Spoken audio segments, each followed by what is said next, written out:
We've heard it a lot. Talking about fake news. Reading a fake news story. That's the bad news about fake news.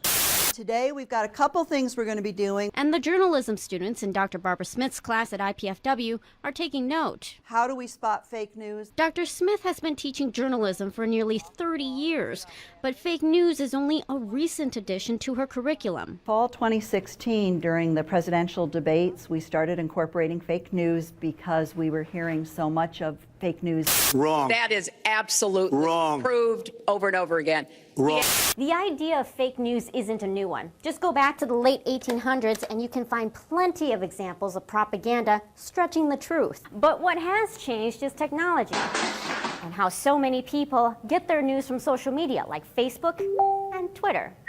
So journalists and future journalists, let's get the facts straight. Before we might only have 2 documents and 3 humans. Now we have multiple websites and blogs, Facebook posts, tweets, and so forth that do need to be verified. But how about you, the news consumer?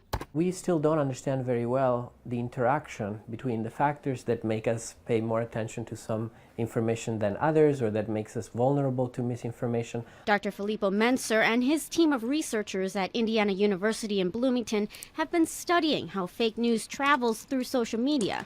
The first part is like a search engine. They've spent more than a year developing a computer program called Hoaxy, which collects data 24/7 as it monitors about 100 well-known real and fake news sites. And this is actually kind of big, so it takes a while. While we're waiting, a quick lesson on how this all works. Do you see the nodes? Well, they represent Twitter accounts. The lines connecting them represent how a piece of news is spread from one person to the next. Now, the example we're using is the claim that millions of people voted illegally in the last election.